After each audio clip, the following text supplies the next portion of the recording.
3, 2, 1. Salut les amis, aujourd'hui je vais vous parler de la pornographie.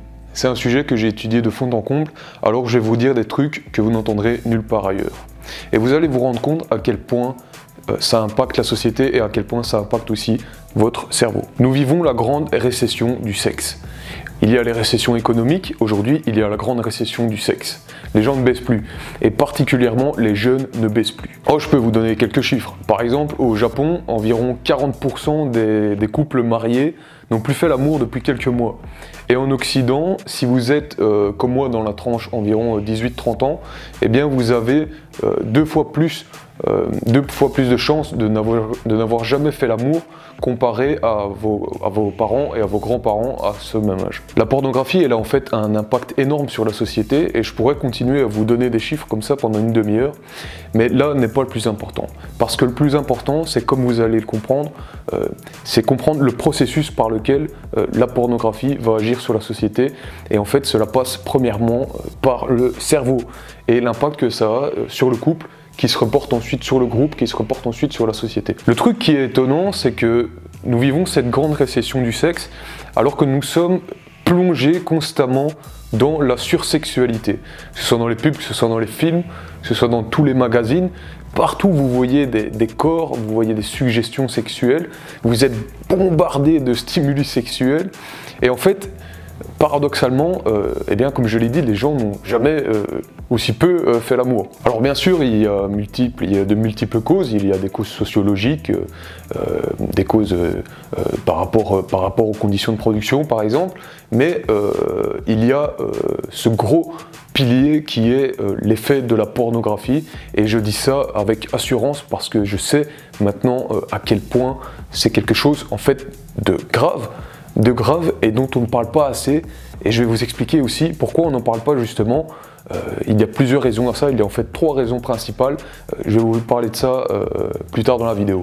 Alors commençons par les évidences. Les évidences, c'est que la pornographie c'est avant tout une histoire de mecs. Les hommes sont une grande majorité de consommateurs, et on peut même dire que la pornographie à la base, et même encore aujourd'hui, elle est avant tout faite pour les hommes. Le truc qu'on constate cependant, c'est qu'il y a de plus en plus de femmes qui consomment, et cela se remarque notamment à travers les chiffres des études, des sondages sur la masturbation. Ils ont conclu que depuis les années 90, les hommes se masturbent environ 2 fois plus, tandis que les femmes le font 3 fois plus. Et on peut observer une multiplicité des niches de marques et de produits de contenu pornographique destinés aux femmes. Pour expliquer ce différentiel énorme entre les hommes et les femmes, eh bien, il faut faire appel bien sûr à la biologie évolutionnaire. On ne va pas rentrer à fond dans ce sujet, mais en fait c'est très simple.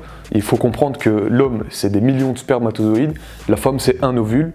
La femme se fait nettement moins mener à la braguette que l'homme, parce que l'homme, lui, sa stratégie évolutive, la stratégie évolutive du mâle, c'est d'aller disséminer un maximum ses gènes, et donc il est très facilement excité à la vue d'images pornographiques. La femme, elle, c'est autre chose. La femme est plus excitée par tout ce qui est ressenti, tout ce qui est imaginaire aussi. L'homme, c'est surtout le visuel. Et donc la pornographie est parfaite pour lui, et en plus ça va complètement faire chavirer son système de la récompense, comme je vais vous l'expliquer. En 2002, il y a des chercheurs qui ont fait une étude assez surprenante, en tout cas assez cocasse. C'est-à-dire qu'ils ont commencé à regarder quel film pornographique, quel type de film avait le plus de succès sur les sites.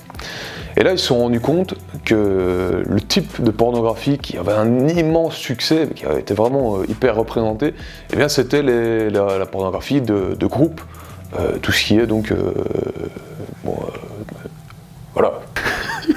Ils ont commencé à élaborer une théorie pour expliquer pourquoi ce succès, et particulièrement pourquoi ce succès chez les hommes. En réponse à cette étude, qui a fait quand même un petit bruit parce que c'est assez particulier, eh bien il y a d'autres scientifiques qui ont fait une expérience. C'est-à-dire qu'ils ont pris des hommes, au premier groupe, ils leur ont fait mater des vidéos porno traditionnelles, on va dire, et au deuxième groupe, ils leur ont fait mater des vidéos porno avec des scènes, donc des gangbang, donc une femme avec plusieurs hommes. Et là, ils ont ensuite analysé leur sperme. Il y a des scientifiques courageux. Ils ont analysé leur sperme et ils se sont rendus compte d'une chose, c'est que le sperme des hommes qui avaient vu la scène avec les plusieurs hommes, là, eh bien ce sperme était plus mobile. Il était plus, on va dire, plus énergique que s'ils n'avaient pas vu de scène ou s'ils avaient vu une scène plus traditionnelle. Alors, pour compléter cette expérience, pour compléter mon propos sur cette expérience, je vous renvoie à la vidéo de Dirty Biology, qui en a parlé, qui a relativisé le truc parce qu'apparemment il y a des biais méthodologiques, c'est pas sûr à 100%, mais en tout cas c'est très très probable, parce que c'est parfaitement logique. Et il faut comprendre que l'homme, en vérité, l'homme dans sa nature est concurrentiel. C'est-à-dire que lorsque vous voyez plusieurs hommes qui vont essayer d'aguicher une femme, eh bien, il est parfaitement logique, il est parfaitement probable que le cerveau envoie le signal aux testicules de faire monter la sauce et d'essayer d'aller féconder, que ce soit vous qui féconde la femme, c'est-à-dire de rendre les spermatozoïdes les plus énergiques.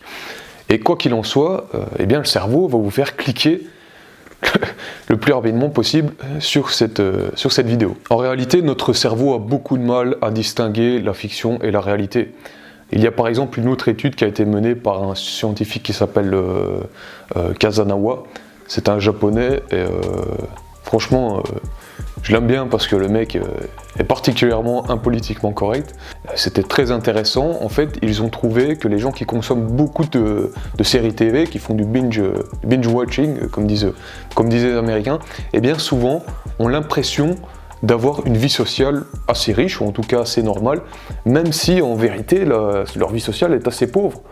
Parce que votre cerveau en fait commence à associer de l'affection pour les personnages et il commence à croire que c'est vos amis. Le truc que je me suis dit alors, c'est ok, le cerveau a du mal à distinguer la fiction et la réalité. Mais dans ce cas, pourquoi est-ce que seulement une fraction infime, j'ai envie de dire, une fraction minime des consommateurs de pornographie font réellement ce qu'ils voient dans les vidéos pornographiques? C'est-à-dire qu'avec tout maintenant le contenu qu'on a sur les sites pornographiques, si les gens commençaient à faire le même, ce serait vraiment un truc de fou, quoi. Parce qu'il y a des vidéos avec des poulpes, enfin bon. Et là, on tombe sur un autre système du cerveau qui est en fait l'inhibition sociale, tout simplement. Est-ce que vous vous êtes déjà demandé, par exemple, pourquoi les gens étaient si agressifs dans les commentaires YouTube, ou bien lorsqu'ils sont dans leur voiture, et pas lorsqu'ils sont en face de vous. On dirait, comme dans les jeux vidéo, on dirait que le fait qu'il y ait une interface va en quelque sorte débrider le cerveau, débrider l'inhibition sociale, et que cette inhibition sociale réapparaît quand vous êtes dans le réel. Eh bien c'est exactement cela, c'est l'inhibition sociale qui va en fait déconnecter le sujet lorsqu'il est sur le net, et ça s'exprime particulièrement dans la pornographie. Mais une fois qu'il revient dans le réel, eh bien il y a le système qui se remet en route, j'ai envie de dire, et qui vient retrouver un cadre de normalité. Mais il y a un mais. C'est-à-dire que la partie du cerveau qui s'occupe de cette inhibition sociale, eh bien c'est le cortex préfrontal, juste ici, et particulièrement le cortex orbitofrontal qui est juste là, derrière le front. Et cette partie, eh bien ils se sont rendus compte dans une étude de 2004 qu'elle était méchamment touchée, méchamment dégradée par l'usage régulier de pornographie, et que cette dégradation était en proportion à la fréquence de la consommation. C'est-à-dire que, exactement comme un toxicomane, plus vous consommez, plus vous dégradez votre cerveau. Et on parle de perte de matière grise, on parle de rétractation de certaines parties du cerveau, quelque chose d'assez balèze. Et le truc, en fait, c'est que cette zone-là du cerveau, le cortex préfrontal, ça s'occupe donc de l'inhibition sociale. Donc on peut penser par exemple qu'en perdant un peu de puissance ou de volume dans cette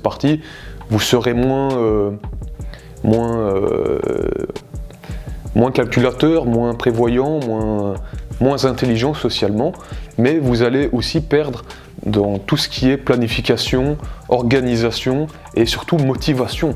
C'est pour ça que la pornographie est très néfaste si vous êtes un entrepreneur ou si vous êtes quelqu'un qui a vraiment besoin d'avoir tout son willpower pour travailler et pour aller chercher de la calorie. Eh bien, si vous êtes vraiment quelqu'un d'entreprenant, que vous avez besoin de beaucoup d'énergie et de motivation, de planification et d'avoir tout votre esprit, laissez tomber la pornographie parce que ça a des effets hyper graves sur le cerveau. Et là, on en vient à pourquoi autant de mecs, et même de femmes, mais surtout de mecs, pourquoi autant de mecs sont si accros à la pornographie. Eh bien, je vais vous parler de Gary Wilson, qui est un peu le pape, le ponte des études sur la pornographie. Si vous êtes bilingue, je crois que c'est même en français, hein, allez voir le site yourbrainonporn.com, c'est vraiment la Bible. Il y a tout, il y a vraiment tout là-dessus.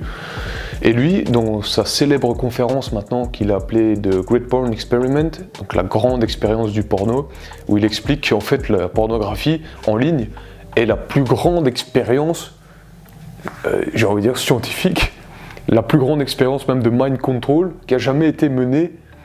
Et il fait référence à un de ses compères scientifiques qui a voulu faire une étude sur la fréquence, sur l'utilisation de la pornographie chez les jeunes, et il n'a pas su trouver un seul jeune homme qui n'avait jamais consommé de pornographie. Et franchement, j'ai pas de mal à le croire. Donc si vous avez le problème que la pornographie fait dérailler littéralement le cerveau, en tout cas le transforme, le change, hein, le modifie, vous avez le deuxième problème, que nous sommes actuellement en train de voir une génération de jeunes, hein, d'ados, même parfois d'enfants, hein, qui ont accès à ces trucs-là, et qui sont en train d'en consommer et de se bousiller le cerveau à l'âge où justement le cerveau est extrêmement malléable.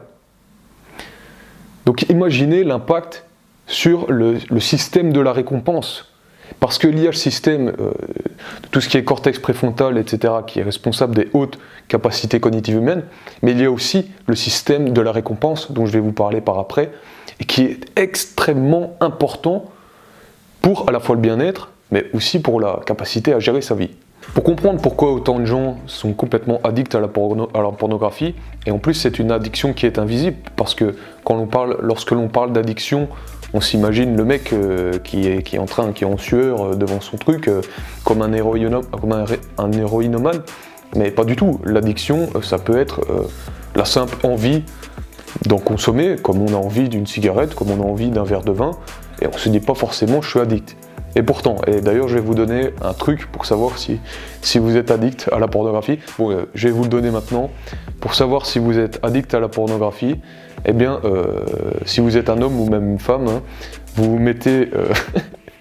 vous mettez tout seul dans votre lit, dans une pièce quelconque, hein, et vous essayez d'avoir une érection, bien voilà, si vous êtes une femme, voilà, vous essayez d'avoir une érection sans pornographie et aussi sans images mentales de pornographie. Vous ne pensez pas à la pornographie, vous essayez juste d'avoir une érection, juste comme ça, voilà, faites comme vous voulez, mais si vous êtes accro, vous aurez beaucoup de mal à trouver l'excitation sexuelle sans images, sans stimulation extérieure.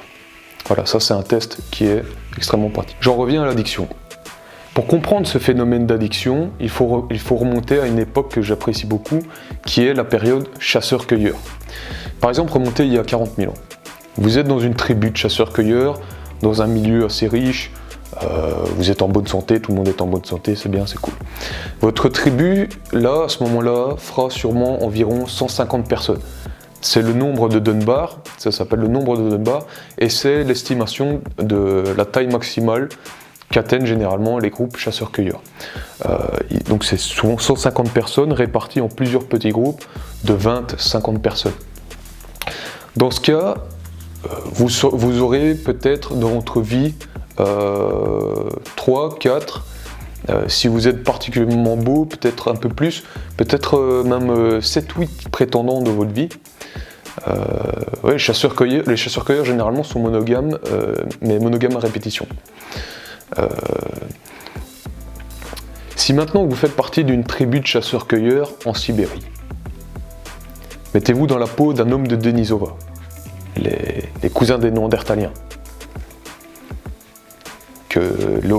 avec qui Homo sapiens s'est aussi hybridé, comme on peut le voir dans l'ADN des populations par exemple de Mélanésie.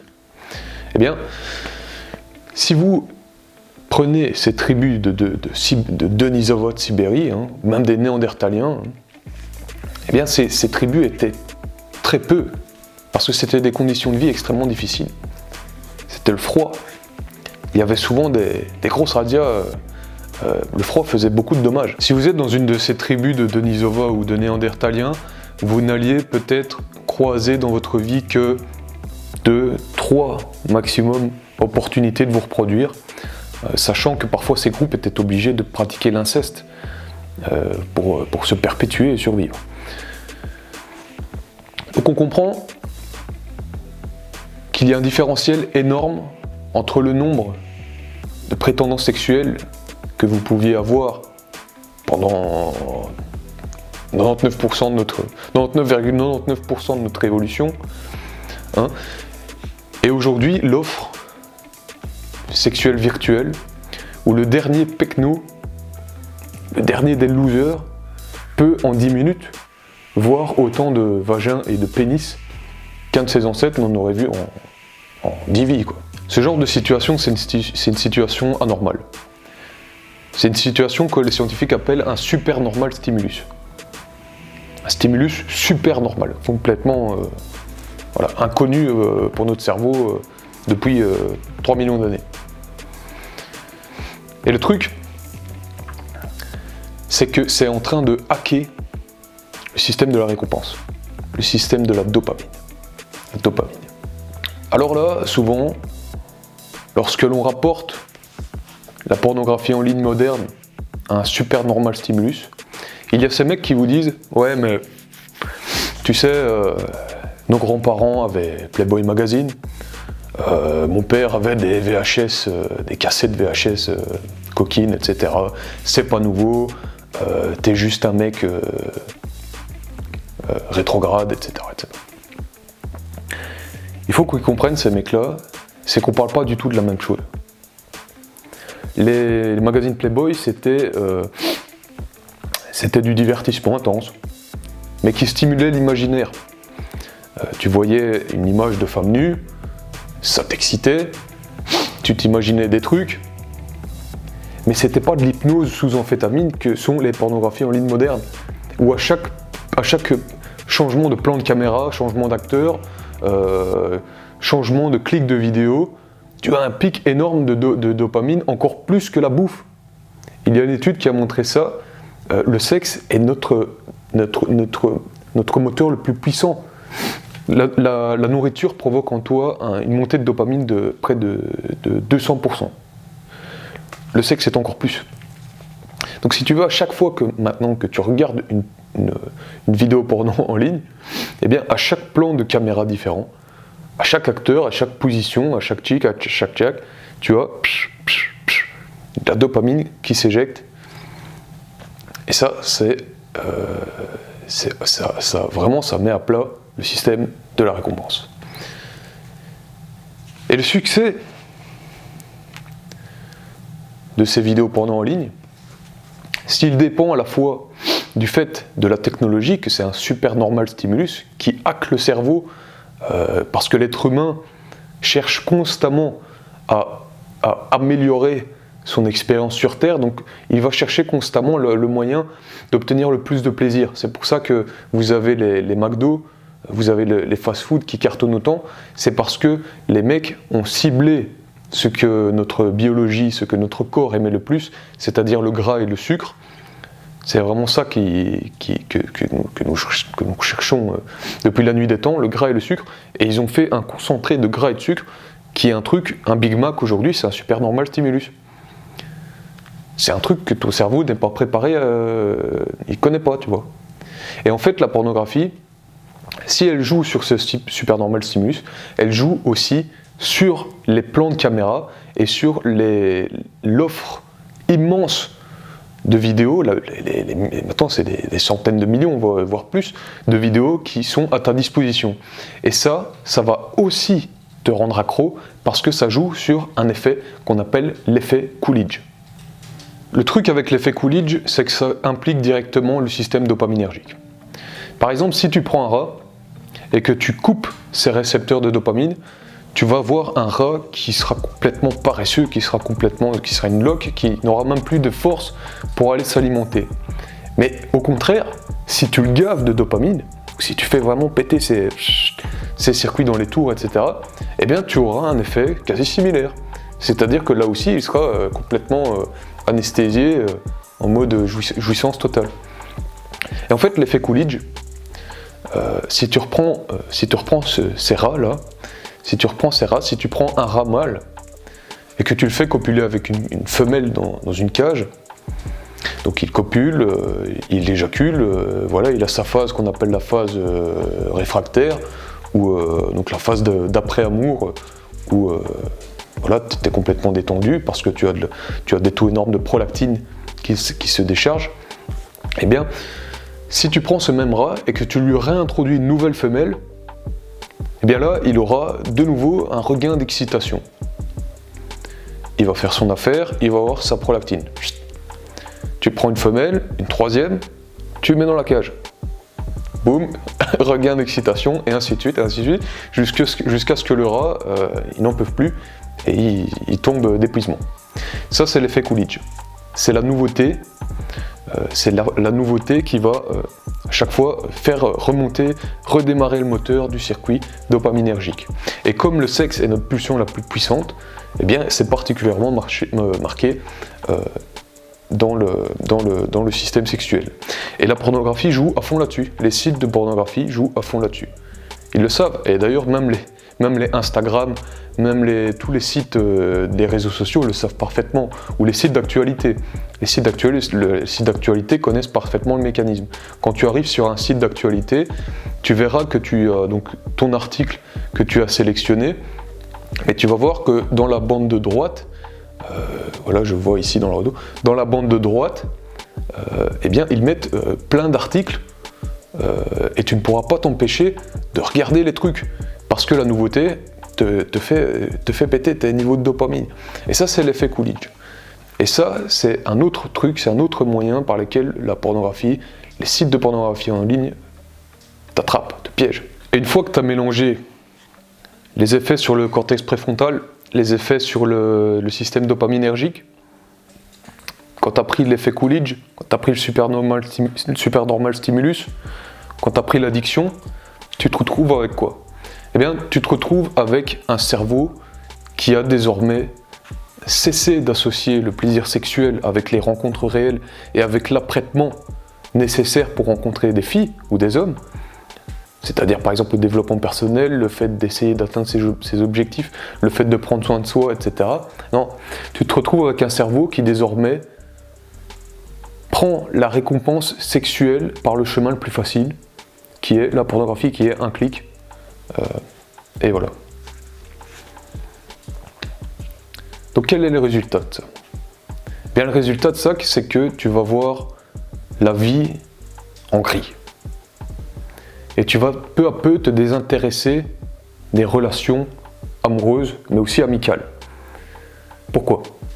Eh bien, parce que, comme je te l'ai dit, ton cerveau va associer la récompense sexuelle, qui est la pulsion la plus forte, avec ton ordinateur et avec tes pixels, ce qui se fait aussi notamment par la décharge d'ocytocine qui a lieu pendant l'orgasme. C'est-à-dire que l'ocytocine, c'est l'hormone de l'attachement, c'est l'hormone qui est libérée en quantité astronomique, par exemple quand une femme tient son bébé, ou quand deux amoureux s'embrassent, et aussi quand deux amoureux ont un orgasme, et bien là il y a énormément d'ocytocine qui est libérée pour attacher les partenaires. Le truc, c'est qu'avec la pornographie, ton ocytocine, elle va se libérer pour des pixels. Tu vas tomber amoureux d'une actrice porno qui ne te connaît même pas. Et donc le truc, Le truc, c'est que tu vas voir la vie en gris. Et tu vas voir la vie en gris parce que tes récepteurs de dopamine, ton système de la récompense sera épuisé. Il sera épuisé. Et qu'est-ce que j'entends par voir la vie en gris? Eh bien, ne plus avoir ce piment. Ne plus apprécier le goût des choses simples.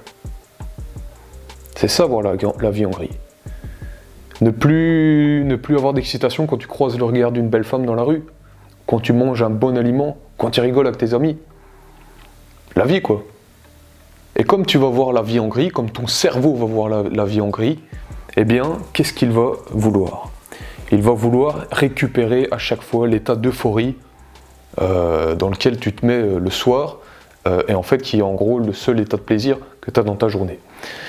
Et en fait, le truc, c'est que, comme toute addiction, ton cerveau va s'habituer aux grosses décharges de dopamine, etc. Il va s'habituer, et il va faire qu'à chaque fois, tu vas vouloir plus. Tu vas vouloir plus. Dans son livre Psychologie, David Myers rapporte le cas d'un homme qui était complètement chamboulé par les oignons. Donc imagine que tu vas au resto avec un pote, et là il y a une odeur d'oignon, tu sais, qui vient de la cuisine, et là le mec commence à trembler, il devient tout rouge et tout. Et donc tu lui demandes c'est quoi son problème, et toi tu crois qu'il a de l'anxiété sociale ou quoi, tu lui dis je veux bien t'aider et tout, et il dit non, en fait c'est les oignons. Et tu dis quoi, t'es phobique des oignons? Et il dit non, je suis complètement attiré sexuellement par les oignons. Le mec est complètement, dès qu'il sent des oignons, il chavire, quoi. Et c'est une histoire vraie. Et en fait, le mec avait associé l'odeur des oignons avec le plaisir sexuel parce que sa petite copine, adorait apparemment manger des oignons. Et à chaque fois qu'il faisait l'amour, eh bien après, la femme allait se faire un petit bol de nourriture avec des oignons, et le type était complètement devenu... il s'était en fait conditionné, classiquement, du conditionnement pavlovien, il s'était complètement conditionné.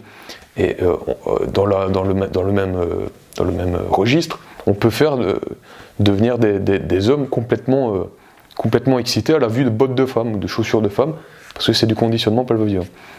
Avec la pornographie, tu vas aussi te conditionner. C'est-à-dire que ça peut faire apparaître en toi de nouveaux fétichismes, ou de nouvelles préférences sexuelles, et globalement changer toute ta psychologie sexuelle, quoi. Ceci en parallèle de l'escalade, qui parfois mène par exemple au snuff movie, tu sais, quand tu commences avec la pornographie classique, puis tu passes au BDSM, puis tu passes au snuff movie où les mecs se fouettent à sang, etc. Tu vois. Et il y a des mecs qui ne savent pas avoir du plaisir sexuel sans avoir un film porno à côté d'eux, quoi. Alors on arrive tout doucement à la fin de cette vidéo, donc j'aimerais te parler de la masturbation et du phénomène nofap, qui commence à arriver par ici tout doucement. Aux States, c'est déjà bien établi, mais les Américains sont toujours en avance culturellement, pour le meilleur ou pour le pire, mais en tout cas c'est des gens extrêmement dynamiques. Et eh bien, depuis quelques années, il y a ce mouvement aux États-Unis qui s'appelle le mouvement nofap. Tofap, c'est se masturber, et là c'est nofap, et qui explique en gros que la force sexuelle est une puissance incroyable, ce qui est vrai, et que plutôt que te décharger dans la pornographie, qui est une merde totale, en tout cas si tu entreprends d'essayer d'avoir une vie de challenge et d'entrepreneuriat par exemple, eh bien le nofap va être vraiment un passage obligé. Je t'invite à aller voir sur le site. Le truc, c'est que beaucoup se posent des questions sur les effets de la masturbation en tant que telle. Là, je t'ai parlé des effets du porno, mais la masturbation, est-ce que c'est néfaste? Est-ce que machin, tchic-tchac? En fait, la masturbation, c'est à dissocier de la pornographie. Mais pas tellement, parce que qui dit pornographie dit forcément masturbation. Le truc, c'est que la masturbation en soi n'est pas quelque chose de néfaste. Ça ne va pas péter ton système de la récompense comme le fait la pornographie, etc. Mais par contre, ça va vider ton énergie. Ça peut te relaxer, hein. C'est parce que tu as des décharges d'endorphines, ok, mais ça te vide de ton énergie. Par exemple, il y a eu des études qu'ils ont fait encore sur les rats et sur d'autres mammifères, où ils ont montré qu'après l'éjaculation, en fait, il y a une baisse des récepteurs androgéniques dans le cerveau, et la testostérone est un androgène, et par contre une augmentation des récepteurs œstrogènes, des hormones féminines, chez le rat mâle. C'est-à-dire que si tu es un être humain, il est très probable que ce soit un mécanisme similaire. Si ce n'est pas un mécanisme similaire, c'est un autre, mais en tout cas les effets sont les mêmes. C'est-à-dire que tu vas perdre de ta testostérone, tu vas littéralement être moins homme et un peu plus femme. Dans tous les cas, tu vas perdre ton énergie, tu vas être moins énergique, tu vas avoir moins la niaque. Il a été aussi montré qu'il y avait une hausse des récepteurs opioïdes qui diminuait encore la puissance de la dopamine, et tout cela va en fait augmenter l'anxiété générale de l'individu, que ce soit un homme ou une femme, et particulièrement si c'est quelqu'un qui a de l'anxiété sociale. Si tu as de l'anxiété sociale, ou si tu es quelqu'un de stressé, d'anxieux, arrête la pornographie, arrête la masturbation, et tu vas voir que ta confiance en toi va péter le plafond. Ça prend généralement entre 4, 7, 10 jours, et tu sens vraiment que tu reprends une sorte de feu intérieur. En bout de course, il est donc aussi parfaitement logique que la pornographie soit extrêmement néfaste pour le couple, puisqu'elle va faire par effet d'amorçage, qui est un effet psychologique dont je te parlerai, par l'effet d'amorçage, va en fait te mettre le sexe dans la tête et augmenter les prédispositions, notamment à l'adultère, ou en tout cas par le phénomène que je t'expliquais avec la dopamine et l'ocytocine, mais encore la norépinéphrine, etc., va diminuer l'attrait pour le partenaire globalement et l'attrait pour son couple, quoi. Voilà, alors pour terminer, je vais te parler des 3 raisons pour lesquelles la pornographie en ligne, les effets néfastes de la pornographie en ligne ne sont pas, en tout cas très peu, diffusés dans le grand public. Eh bien, premièrement, c'est la raison anthropologique du tabou du sexe. Nous sommes des animaux sociaux, nous sommes des animaux hiérarchiques, c'est le cadrage et les codes culturels et les codes du groupe qui nous ont permis de bâtir des civilisations et de structurer nos groupes, etc. Et si tu veux, comme le sexe est notre pulsion la plus puissante, eh bien, nous avons instinctivement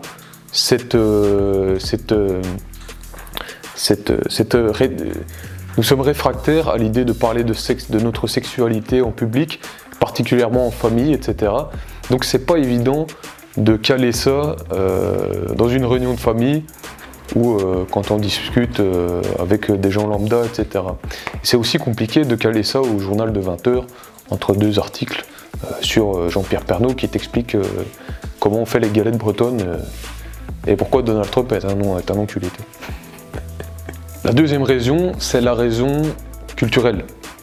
C'est-à-dire que aujourd'hui, le paradigme de la société, son idéologie dominante, son zeitgeist, eh bien, elle est plutôt favorable à la pornographie. Nous sommes encore dans l'ère post-68, devrais-je dire post-69, petite boutade. Et l'idéologie dominante, particulièrement l'idéologie médiatique, est encore, et plus que jamais en fait, à tout ce qui est comme ça, libération des codes traditionnels, la gloire de l'individu, l'épanouissement, etc. Et donc, la pornographie est vue comme quelque chose qui va permettre l'accès au plaisir, etc. Donc c'est particulièrement favorable, l'idéologie est particulièrement favorable à cette machine, quoi, à cette industrie. Et finalement, le troisième point, qui est, je pense, le deuxième plus important, en dessous de la raison anthropologique, le deuxième point plus important, c'est évidemment le pognon qu'il y a derrière. Parce que l'industrie du porno, c'est quelque chose d'énorme. On n'imagine même pas les ramifications en vérité.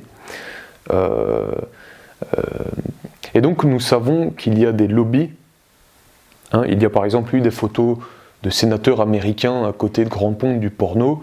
Nous savons qu'il y a des lobbies et nous savons aussi que les très grandes multinationales qui tiennent beaucoup de compagnies d'industrie du X etc., tiennent aussi, ou en tout cas ont des liens avec des grands médias.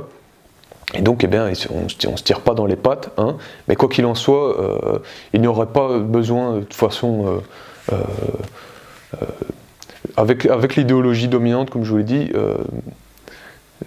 il n'y a même pas besoin d'une omerta particulière, ou pas besoin de pression particulière. D'ailleurs, je vous renvoie à ce propos sur le livre de Lounès Darbois, Sociologie du Hardeur. J'avais déjà fait une petite vidéo à l'arrache il y a quelques mois. D'ailleurs, je vous renvoie à ce livre qui traite assez bien, même si je ne suis pas d'accord avec tout. C'est un livre qui est assez intéressant pour comprendre ce qu'il y a derrière, le projet présumé qu'il y a derrière, et en tout cas l'industrie et la machine. Et puis c'est un des seuls livres par ici qui étudie le sujet. Alors je vous parle de ce livre, même si Lounès Darbois m'a lui cité négativement dans un de ses articles, en gros en insinuant que je n'avais pas eu le courage, dans mon propre article que j'avais publié sur Medium, qui contient énormément d'informations plus détaillées sur les effets du porno, donc il avait insinué que je n'avais pas eu le courage de parler justement des réseaux de pouvoir qui sont derrière cette machine de l'industrie du X. Alors, monsieur Lounès Darbois, il faut que vous compreniez que moi je ne fais pas de politique dure, ni d'investigation journalistique, du moins pour le moment. Je fais de la science et de l'anthropologie. C'est deux boulots différents, alors ne nous tirons pas dans les pattes, même si là c'était rien de méchant, mais au contraire, mettons-nous en valeur les uns les autres, comme je le fais là. Alors voilà, cette vidéo elle est terminée. Si ça vous a été utile, si vous avez aimé, partagez. On s'en fout du tabou du sexe, du tabou de la raison anthropologique, on s'en fout. Partagez si vous avez kiffé, et moi je vous dis à la prochaine.